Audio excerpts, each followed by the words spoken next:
Hello दोस्तों, नमस्कार। चलिए सुनते हैं दफ्तर कहानी के पहले भाग से आगे की कहानी। वे बेहताश भागे और फाटक से बाहर निकलकर सड़क पर आ गए। फतेहचंद दफ्तर ना गए, जाकर करते भी क्या। साहब ने फाइल का नाम तक ना बताया। शायद नशे में भूल गए। धीरे धीरे घर की ओर चले, मगर इस बेइज्जती ने पैरों में बेड़ियां सी डाल दी थी। माना कि वह शारीरिक बल में साहब से कम थे, उनके हाथ में कोई चीज भी न थी, लेकिन क्या वह उनकी बातों का जवाब न दे सकते थे? उनके पैरों में जूते तो थे, क्या वह जूते से काम न ले सकते थे? फिर क्यों उन्होंने इतनी जिल्लत बर्दाश्त की? मगर इलाज की क्या थी? यदि वह क्रोध में उन्हें गोली मार देता तो उसका क्या बिगाड़ता? शायद 1-2 महीने की शादी कैद हो जाती, संभव है 200-400 रुपये जुर्माना हो जाता, मगर इनका परिवार तो मिट्टी में मिल जाता। संसार में कौन था जो इनके स्त्री और बच्चों की खबर लेता? वह किसके दरवाजे हाथ फैलाते हैं? यदि उसके पास इतने रुपये होते जिसे उनके कुटुंब का पालन हो जाता तो वह आज इतनी जिल्लत न सहते।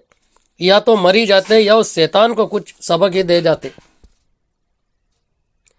अपनी जान का उन्हें डर न था। जिंदगी में ऐसा कौन सुख था जिसके लिए वह इस तरह डरते? ख्याल था सिर्फ परिवार के बर्बाद हो जाने का। आज फतेहचंद को अपनी शारीरिक कमजोरी पर जितना दुख हुआ उतना और कभी ना हुआ था। अगर उन्होंने शुरू से ही तंदुरुस्ती का ख्याल रखा होता तो कुछ कसरत करते रहते, लकड़ी चलाना जानते होते, तो क्या इस शैतान की इतनी हिम्मत होती कि वो उनका कान पकड़ता, उसकी आंखें निकाल लेते? कम से कम उन्हें घर से एक छुरी लेकर चलना था, और ना होता तो 2-4 हाथ जमाते ही पीछे देखा जाता। जेल जाना ही तो होता या और कुछ। वे जो जो आगे बढ़ते थे त्यों त्यों उनकी तबीयत अपनी कायरता और बोधेपन पर और भी झल्लाती थी। मगर वो उचक कर उसके 2-4 थप्पड़ लगा देते तो क्या होता? यही ना कि साहब के खान सामे में बेर सब उन पर पल पड़ते और मारते मारते बेदम कर देते। बाल बच्चों के सिर पर जो कुछ पड़ती पड़ती, साहब को इतना तो मालूम हो जाता कि गरीब को बेगुनाह जलील करना आसान नहीं। आखिर आज मैं मर जाऊं तो क्या हो, तब कौन मेरे बच्चों का पालन करेगा? तब उनके सिर जो कुछ पड़ेगी वह आज ही पड़ जाती तो क्या हर्ज था?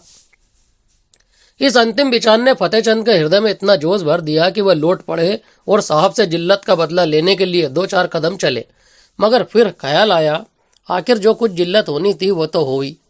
कौन जाने बंगले पर या एक क्लब पर चले गए हों। उसी समय उन्हें शारदा की बेकसी और बच्चों का बिना बाप के जाने का ख्याल भी आ गया। फिर लौटे और घर चले। घर में जाते ही शारदा ने पूछा, किस लिए बुलाया था? बड़ी देर हो गई। फतेहचंद ने चारपाई पर लेटते हुए कहा, नशे की सनक थी और क्या। शैतान ने मुझे गालियां दी, जलील किया, बस यही रट लगाए हुए था कि देर क्यों की। निर्दयी ने चपरासी से मेरा कान पकड़ने को कहा। शारदा ने गुस्से में आकर कहा, तुमने एक जूता उतार कर दिया नहीं सुअर को। फतेहचंद ने कहा, चपरासी बहुत शरीफ है, उसने साफ कह दिया, हुजूर मुझसे ये काम ना होगा। मैंने भले आदमियों की इज्जत उतारने के लिए नौकरी नहीं की थी।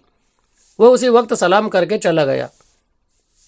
शारदा बोली, यही बहादुरी है, तुमने उस साहब को क्यों नहीं फटकारा? फतेहचंद बोला, फटकारा क्यों नहीं? मैंने भी खूब सुनाई। वह छड़ी लेकर दौड़ा, मैंने भी जूता संभाला। उसने मुझे छड़ियाँ जमाई, मैंने भी कई जूते लगाए। शारदा ने खुश होकर कहा, सच? इतना सा मुंह हो गया होगा उसका? फतेहचंद बोले, चेहरे पर झाड़ू सी फिरी हुई थी। शारदा, बड़ा अच्छा किया तुमने, और मारना चाहिए था। मैं होती तो बिना जान लिए न छोड़ती। फतेहचंद बोले, मार तो आया हूँ, लेकिन अब खैरियत नहीं है। देखो क्या नतीजा होता है। नौकरी तो जाएगी, शायद सजा भी काटनी पड़े। शारदा बोली, सजा क्यों काटनी पड़ेगी? क्या कोई इंसाफ करने वाला नहीं है? उसने क्यों गालियाँ दी, क्यों छड़ी जमाई? फतेहचंद ने कहा, उसने सामने मेरी कौन सुनेगा। अदालत भी उसी की तरफ हो जाएगी। शारदा, हो जाएगी तो हो जाए, मगर देख लेना अब किसी साहब की ये हिम्मत न होगी कि किसी बाबू को गालियां दे बैठे। तुम्हें चाहिए था कि जो ही उसके मुंह से गालियां निकली लपक कर एक जूता रसीद कर। फतेहचंद ने कहा, तो फिर इस वक्त जिंदा लौट भी ना सकता, जरूर मुझे गोली मार देता। शारदा ने कहा, देखी जाती। फतेहचंद ने मुस्कुरा कर कहा, फिर तुम लोग कहाँ जाती? शारदा ने बोली, जहाँ ईश्वर की मर्जी होती वो होता। आदमी के लिए सबसे बड़ी चीज इज्जत है। इज्जत गंवा कर बाल बच्चों की परवरिश नहीं की जाती। तुम उस शैतान को मार कर आए होते तो मैं जरूर फूली न समाती। मार खाकर उठते तो शायद मैं तुम्हारी सूरत से भी घृणा करती। यूँ जबान से चाहे कुछ न कहती, मगर दिल से तुम्हारी इज्जत जरूर करती। अब जो कुछ सिर पर आएगी खुशी से झेल लूंगी। कहाँ जाते हो? सुनो सुनो, कहाँ जाते हो? फतेहचंद दीवाने होकर जोश में घर से निकल पड़े। शारदा पुकारती रह गई। वो फिर साहब के बंगले की तरफ जा रहे थे। डर से सहमे हुए नहीं, बल्कि गरूर से गर्दन झलक रहा था। उनके पैरों में वह कमजोरी, आंखों में वह बेकसी न थी। उनकी काया पलट सी हो गई थी। वह कमजोर बदन, पीला मुकड़ा, दुर्बल बदन वाला, दफ्तर के बाबू की जगह मर्दाना चेहरा, हिम्मत भरा हुआ, मजबूत, गठा और जवान था। उन्होंने पहले एक दोस्त के घर जाकर उसका डंडा लिया और अकड़ते हुए साहब के बंगले पर जा पहुंचे। इस वक्त 9 बजे थे। साहब खाने की मेज पर थे, मगर फतेहचंद ने आज उनके मेज पर से उठ जाने का इंतजार न किया। कान सामा कमरे से बाहर निकला और वह चिक उठाकर अंदर गए। कमरा प्रकाश से जगमगा रहा था। जमीन पर ऐसी कालीन बिछी हुई थी जैसी फतेहचंद की शादी में भी न बिछी हुई होगी।